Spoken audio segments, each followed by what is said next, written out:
कभी आपके साथ ऐसा हुआ है? एनीहू, आज मैंने फैसला किया है, इस वक्त हूँ मैं रास्ते में, आपसे मुलाकात होगी और गंदम की फसल लहलहा रही हो। हमारी ज़राअत का इन्हिसार भी जो है वो काफी हद तक गंदम पर है। पानी का खुसूसी तौर पर ख्याल रखना पड़ता है। किसी घर का कोई बुजुर्ग इस दुनिया से रुखसत हो जाए, दुआ वाली छांव जो होती है वो दोबारा कभी नहीं मिलती। अच्छा दोस्तों, कभी आपके साथ ऐसा हुआ है कि आप ज़हनी तौर पर स्टक होकर रह जाएं, आपका कोई काम करने को जी ना करे, घर से बाहर निकलने को दिल ना करे? कभी हुआ है आपके साथ ऐसा? यार मेरे साथ तो ऐसा चल रहा है, तकरीबन 3-4 माह से मैं घर से बाहर नहीं निकला, बस घर में हूँ, कोई काम करने को दिल नहीं करता, लेटा रहता हूँ। अजीब सी ज़हनी कैफियत जो है ना वो हो गई है। और इससे कबल भी ये पिछले 2-3 सालों में मेरे साथ 2-3 दफ़ा हो चुका है। एनीहू, आज मैंने फैसला किया है कि जैसे भी हो मैंने घर से बाहर निकलना है और बहुत देर हो गई है मुझे व्लॉग बनाए हुए, मैंने व्लॉग भी बनाना है। तो आज मैं जा रहा हूँ नहर पर, इस वक्त हूँ मैं रास्ते में। अब मैं नहर पर जाऊँगा, खेतों में जाऊँगा और फिर गंदम के खेतों में आपसे मुलाकात होगी और वहाँ पर आपको दिखाऊँगा मैं कि गंदम की जो सरसब्ज़ फसल है उसकी इस वक्त क्या हालत है। अस्सलाम वालेकुम दोस्तों, व्लॉग ज़ावड़ाच में खुश आमदीद।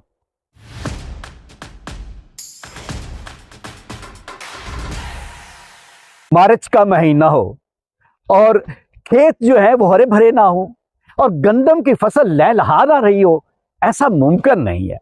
इस वक्त मैं खड़ा हूं गंदम की फसल में, हर तरफ गंदम के खेत हैं और सब्ज खेत हैं और गंदम की फसल लहलहा रही है।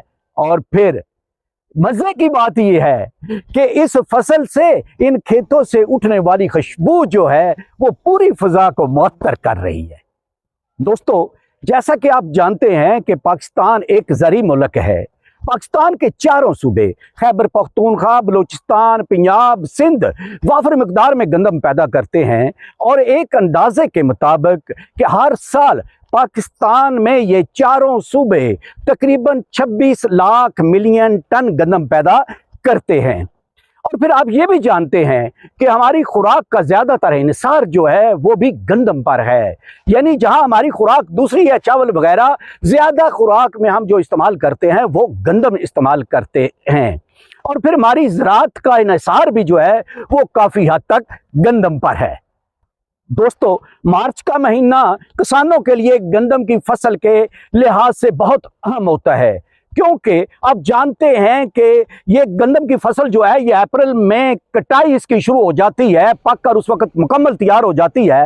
तो इस वक्त ये पकने के मराहल में से गुजर रही होती है, लिहाजा इसका पानी का खुसूसी तौर पर ख्याल रखना पड़ता है और फिर मौसम की पेशगोई जो होती है उसको भी देखना पड़ता है, क्योंकि इस मौसम में बारिश का या लाबारी का इस फसल पर बहुत नुकसान हो सकता है।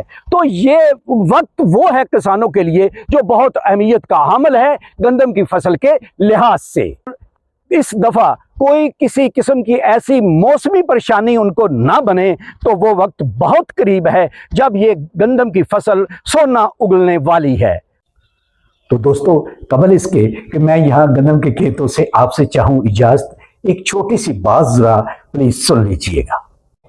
दोस्तों, जब कोई पुराना दरख्त कट जाए ना तो उस पर बसने वाले परिंदे जो होते हैं वो दर-ब-दर हो जाते हैं।